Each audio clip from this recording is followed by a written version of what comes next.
ደህና ናችሁ? የኛ ጉዳይ አልቅ መቼም። እንዴት ሆነላችሁ ቫላንታይኑ? ካለፈ በኋላ ሪፖርት እንስማ እስቲ። ተሳካ? ሆቴሎቹ እንዳስተዋወቁት ነው ነገሩ? ያ ሁሉ አልጋ የተዋወቀው ስራ ያዘ ወይ? እንዴት ነው ባዶ እንትን አለ? አሁን እኔ ግራ የገባኝ ነገር አንድ ምሁር የተባሉ ሰው ሚዲያ ላይ ሲተነትኑ ሰማው። ከነከነኝ በቃ ሲተነትኑ የቫላንታይን ዴይ ፋይዳዎችና ጥቅሞች ምናምን እንደዚህ እያሉ ለኢትዮጵያ ሕዝብ እያብራሩለት ነበር። የስነ ልቦና ባለሙያ ሲጀመር የስነ ልቦና ችግር ባይኖርበት የስነ ልቦና ባለሙያ ስለ ቫላንታይን ሊያብራራ አይመጣም። ምንድን ነው ያብራሩልን? በስነ ልቦና ባለሙያነት ጋር የተያዘ ምንም ፋይዳ የሌለው ማብራሪያ ነው። በዚህ ጊዜ መቼም ሁሉም ስነ ልቦና ባለሙያ ነው። ሁሉም ስነ ልቦና ተቸግሯል። ያው ችግሩ ሲኖር ነው ባለሙያ የሚበዛው። ባለሙያ ከተባለ ይሁን። ግን ያወሩት ነገር ትልቅ ሰው ናቸው። ባይዞይ በኢሜጅ የሚያዩት ነው፣ በቲቪ ነው ያዩት። ከሌ ቻናል አይደለም። ትልቅ ሰው በጣም ትልቅ ሰው እና ያብራሩበት መንገድ በጣም የሚያሳፍር ነው። እኛ ካየነው ቅዳሜ ዕለት ጉዳየን መስሪያ ቤት የቫላንታይን ዴይ በዓል ይከበር ተብሎ የቢሮ በዓል ማለት ነው። እኔ እኮ በምንድን ነው የምትዛመሉት? የት ነው የምታውቋቸው? የማይገባኝ ታሪክ እኮ አለ። መቼም የቫላንታይን ዴይ ታሪካዊ አመጣጥ በሮማውያን ዘመን እንደዚህ ገብቶ አምልኮም ነበረ። ከዛ እሱን ለማስቀረት ምናምን ሃይማኖታዊ ትንታኔ ያለው ታውቁታላችሁ። ብዙ ወታደር ሚስት እንዳያገባ ተብሎ አዋጅ ወጣ። ያው አርሚው ስለደከመበት በወቅቱ የነበረው ንጉስ በድብቅ ሲያጋቡ የነበሩ ሰው ነበሩ ቫላንታይን የሚባሉ። እሱም ሌላ ታሪክ ነው። እንደዛም ካረጉ ወንጀል ነው የሰሩት። እስከሚገባኝ ድረስ በድብቅ ነው ያጋቡት፣ የተከለከለው ማለት ነው። ያው ቤታቸው እንዲቀሩ ነው ያደረጉት። ዞሮ ይሄ ሁሉ ታሪክ ሆኖና ኖሮ ሲመጣ ታሪኩን በአውሮፓ ተረስቶ አውሮፓውያን ነጋዴዎች፣ ኢንተርፕሬነሮች ፖስት ካርድ ለመሸጥ፣ ቸኮሌት ለመሸጥ፣ ስጦታ ለመሸጥ፣ ጸሐፍት፣ ገጣሚያን ምናምን አድርገው ይሄ ሁሉ ተንቆለጳጵሶ ኮሜርሻል በዓል እንዲሆን አድርገው እዚያ ያደረሱት። ትርጉሙም ለአውሮፓ ነው ከሆነም ወይ ለሌሎች ሀገሮች። ለኢትዮጵያ ምን እንደሆነ ትርጉሙ አላቅም፣ አይገባኝም።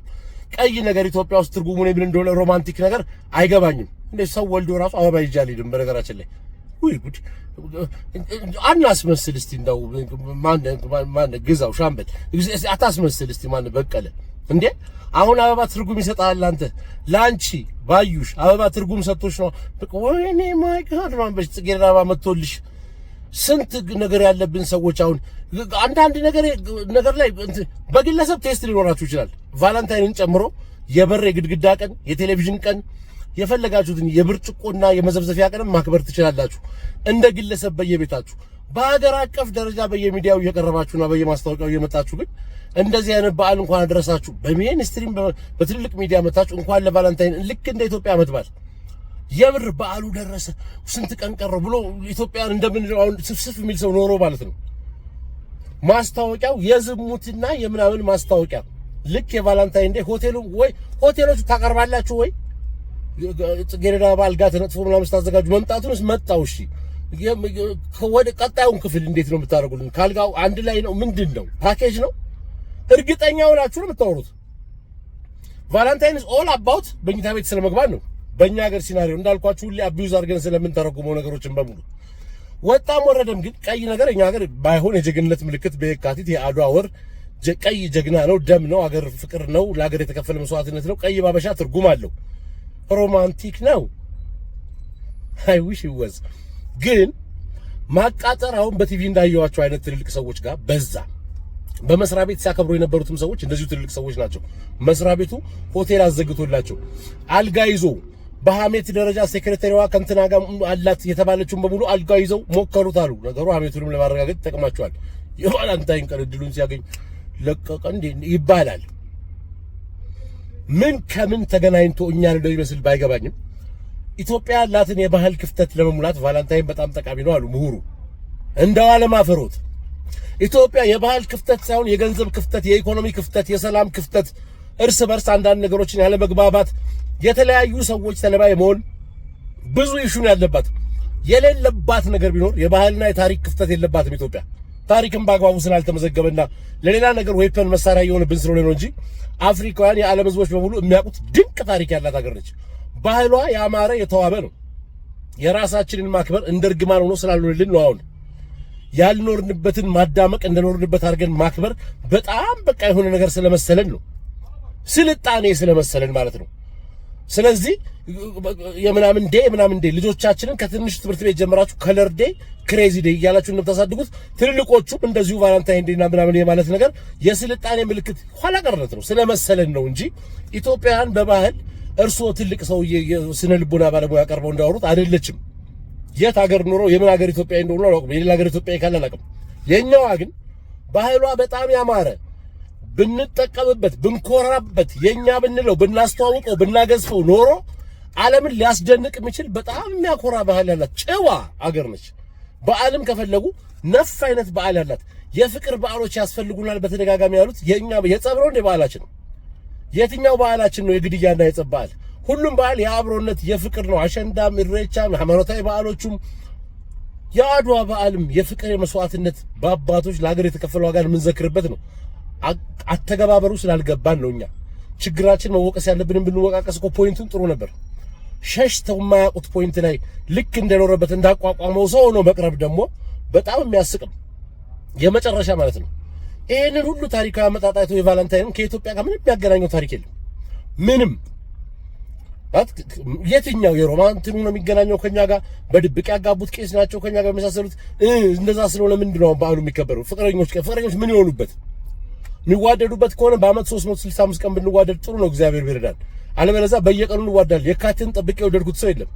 ካለም ተጣልቻለሁ ከዛሬ ቀን ጀምሮ እንደው ሳት ብሎኝ በወሩ የገጠመብህ ሰው ካለ እንደዚህ አይነት ፍቅር ምን የሆነበት የተወለደበት ያገባበት ድፍን ቃል ነው። ምን እንደሆነ ራሱ የማይታወቀው ነው። ፍቅረኛሞች ቀን በህይወት ደውለህላት የማታውቀውን ሴትዮ ቫለንታይን ላይ ገና ለገና አንዳንድ ነገር እምቢ አልባልም በሚል እንትን ፍቅር እንኳን አደረሰሽ ፍቅር ቀን እንዴ! ትልልቅ ሰዎች የበዓል ቫለንታይን ተብሎ መሃል ቦሌ የወሎ ፈረስ መስለ ቀይ በቀይ ለብሰ ቀይ ልብስ በየትኛው ምንድነህ? ቆይ ትልቅ ሰው እኮ ነው። ቀይና ሽበት ብቻ አርጎ ወጣት ቺክ ያዛርገ ምናምን ስትሄድ ስንት ነገር መገኘት የነበረበት ትልቅ ሰው ይህችን ሀገር ባህል ማስተማር የነበረበት ታሪክ እየተንሻፈፈ ለትውልድ ሲነገር አርሙ ቆይ ብለው ኢንተርቪው መስጠት የነበረበት ሰው ገብተው የኢትዮጵያን ባህል ክፍተት ለመሙላት ቫለንታይን ይጠቅማል ይላሉ። ማፈሪያ! የትኛው ክፍተታችን ለዓለም የሚተርፍ ባህል አለን? አላወቅንበትም እኛ እንጂ።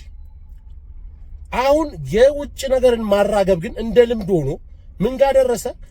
ትልልቅ ሚዲያ ላይ እንኳን ለቫለንታይን እንዲያደረሳችሁ ብሎ የቫለንታይን እንትን የማቀርብ ኢትዮጵያውያን።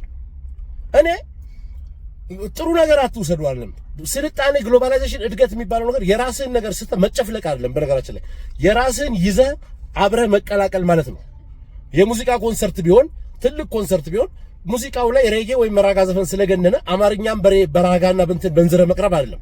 ምሳሌ ነው ያልኳችሁ። ደግሞ ሌላ እንዳቀው መቅረብ ያለብህ አምባሰልና ትዝታን ይዘህ ማስደመም ነው። እዛ ጋር ዓለም ላይ ያለው ነገር መድረኩን ማግኘት ልክ ነው። ቦብ ማርሊ ሬጌን ከጃፓን እስከ ሃዋይ ድረስ እንዳስተዋወቁት ልክ ሌሎች ትልልቅ ሰዎችም ከያኔያንም አዋቂዎችም የራሳቸውን ባህል እንደሰቀሉት የነሱ ተጽዕኖ አልፎ ተርፎ እኛ ሁሉ ታሪካቸውን በቃላችን እስከምናውቀው ድረስ የደረሱ የውጭ ሀገር ሰዎችና የውጭ ሀገር ባህሎች አሉ።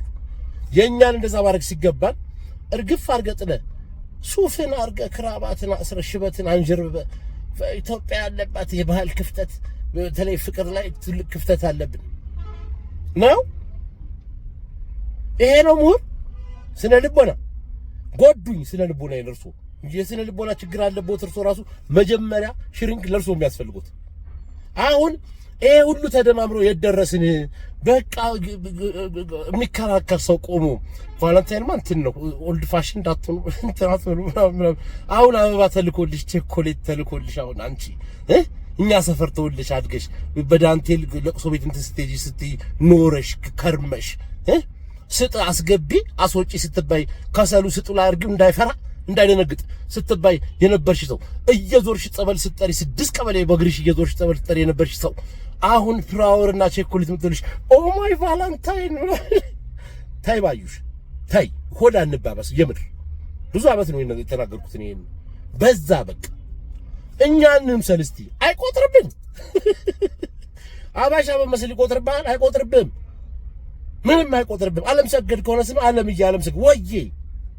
ሰመረባራ ወዬ ኤስ ደብሊው ፒኬ ዋየለው እሱን ላለማድረግ ኢትዮጵያ ውስጥ ውጭ ሀገር እረዳሻለሁ።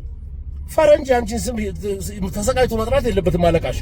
ብዙ ነገር እንትን እንዲልሽ ሜንሽን ለመድረግ እንድትቀይ ለዙም ስብሰባም ለኦንላይን ስራም ለምንም ስምሽ ኬ ቢሆን ዋትስአፕ ኬ አሪ ኦንላይን ነው ትባያለሽ እንጂ እንትን ክፍለ ማርያም ከሆነ ዋትስአፕ ክፍለ ምናምን ብሎ ስቴሽኑ ማለቅ የለበትም ያንተን ስም እስከሚጠራ ሰውዬው ይገባኛል። እዚህ ግን እንደ ውሃ ነው አፋችን ላይ ያለው ስማችን። እኛ እኮ ነን ኢትዮጵያን አይደል እንዴ? ምን አለበት እንደኛ ሆነን እንደኛ በዓል አክብረን እንደኛ እኛ ሊመስል ነገር ብናደርግ። ጠቅላላ ሽማግሌ ሁሉ ወጣቱ ሁሉ በቃ ውጭ ነው የሚያወሩ። የወሎ ፈረስ የመሳሰሉ ሰዎች ተለቀውብን መስሪያ ቤቱ አሳፋሪ የቫለንታይን ዴይ ለበሰራተኞቻችን እንትን ሆቴል አዘግተንላቸዋል። ሂዱበት ነው። ወይ ጉድ ኢትዮጵያ ከፋኝ የምር። እኔ እንደዚህ አይነት ደረጃ እንደርሳለን ብዬ አልገመትኩም ነበርና የካቲት ወር በነገራችን ላይ ሌላ ፕሮግራም ሰራላችሁ ነው። የካቲት ወር በኢትዮጵያ ውስጥ ድንቅ ወር ነው። የካቲት ወር የብዙ ታሪክ ባለቤት ወር ነው። ወጣቶች በተለይ እንደው አንዲት አጥር ያለች ቪዲዮ ሰሞኑን እዛኛው ቻናል ላይም አረጋለሁ። ያኛውን ቻናል ላይ ባሪያው ሚዲያ የሚለውን አሁን እዚሁ የምታዩበት ቻናል ግቡና ወደታች ስትገቡ ሰጀስትድ ቻናል የሚላል እሱ ውስጥ ሰብስክራይብ አድርጉት አደራችሁ። ብዙ ኮንቴንት ለምናቀርበው በደንብ አድርገን የካቲት ወር ምንድነው? የካቲት ወር የከባድ ጀግንነት ወር፣ ብዙ ኢትዮጵያ ውስጥ ታሪክ የተሰራበት ወር፣ ከምንም በላይ ለኢትዮጵያም ለአፍሪካም የተረፈው የአድዋ ድል የተገኘበት ወር ነው የካቲት ወር። ይልቅ ጽጌረዳ ሽንጣይና አዳምጪ። ይሄ ወር በትልቅ ጀግንነት በትልቅ ተጋድሎ አባቶችን በማሰብ ለሀገር የተከፈለ ዋጋም በማሰብ ለሀገር ዋጋ ሲከፍሉ ለሀገር ለድንበሩ ለአፈሩና ለተራራው አይደለም አባቶች ዋጋ የከፈሉት። በነገራችን ላይ ኢትዮጵያን ማንኛውም የውጭ ኃይል ቢገዛት ኖሮ አፈሯንና ድንጋዩን ጭኖ ስለሚሄድ አይደለም የምታጣው። ከዛም በኋላ የኛዎቹ የገዙት አላስቀመጡትም። እሱን ማዕድኗን ይወስዱብን ነበር። የኛዎቹስ ማሩት እንዴ? እሱ አይደለም ያልተገዛንበት ትልቁ ነገር ማንነታችን እንዳይበረዝ ነው። ያ ሁሉ አጥንትና ደም የተከፈለው አባት ልጁን ይዞ የዘመተው ልጅሽ እንዴት እንደሚያሳሳሽ እንዴት እንደሚያሳሳ ታውቃለህ። ነገር ዓለምን ጥለ ለልጅ የሆነ ፕሌይስቴሽን ለመግዛት አንተ ራሱ ከፍለው ማጣቀውን ገንዘብ እንዲህ ቅር ሳይል ነው የምከፍለው። ልጅ ነው እንደዛ ልጅን ከኋላ አስከትለ ወደ ጥይት ሜዳ ይዘመዝመት ማለት ምን ያህል ትልቅ ዋጋ መከፈሉት ጉዳይ እንዳለ ያሳያል። ለሀገር የከፈሉት ትልቁን ዋጋ የከፈሉት አባቶች ሀገር ባህሏ እንዳይበረዝ፣ እምነቷ እንዳይጠፋ፣ ጨዋነቷ እንዳይበላሽ ነው። ባጭሩ አበሻ እንዳበሻ እንዲሆን እንዳበሻ እንዲያወራ እንዳበሻ እንዲዋደድ እንዳበሻ እንዲያምን እምነቱን ሁሉንም አይነት እምነት አበሻም ያምነው እንዳበሻ አይነት ካመጋገቡ ከስነ ምግባሩ ከጨዋነቱ ጀምሮ አበሻ እንዲሆን ቫለንታይን ፕሮሚስ የሚለው እንዳይመጣ ነው። ሰደድሽው በብላሽ በባዶ የሆነ ነገር አግኝተሽ ያን ሁሉ መስዋዕትነት ገደል እየከታችሁ እዚሁ ተቀምጣችሁ የኢትዮጵያ ነው አባቴ እንዲህ በለኝና እኔ እናንተ ያበቃልናል። እንደዚህ እንደ ራሳችሁ ነው። ህንድ አላያችሁም? እዚህ ሀገር እኮ አሉ እንደ ህንድ ናቸው። ሁሌም እንግሊዝኛውን ደብለኝ ኦሮምስ አያገባቸውም። ስማ ካልሰማ ተው አልደረሰብህ አንተ ነው የደረስክበት። ጃፓን ነው የፈለገ የሰለጠነ ሀገር ይኖር ጫማ ተወቁ ድፍት ብለህ ምናምን ለምትገባው ይከበራሉ። ራሳቸውን ስለሚመስሉ ቻይና ራሱ ነው የሚመስለው ይከበራል። ቋንቋቸውን በጣም የሚያከብሩት አበሻ ማንን ይመስላል? አሁን ግር አለን። ራሱን አይመስልም፣ ጀርመናዊም አይመስልም። በምን በስራ ባህል በእንትን በጥንካሬ ቋንቋውን የጀርመን 6 ቃላት ለመልመድ ራሱ ኮሌጅ መግባት አለብን። ማንን እየመሰለ ነው? ማንንም አለመምሰል በጣም አደጋ ነው። ከተበላሹም አንድ ቅርጽ አልባ እየሆንን ነው። የተከፈለ መስዋዕትነት ብዙ ነው። የካቲት እሱን ነግራችኋለሁ በሌላ ቪዲዮ። ከንክኖኝ አልቀርም ብዬ ነው የኛው የተናገርኩት። ጊዜ ይስጣችሁ ስላዳመጣችሁ። ወይ ጉድ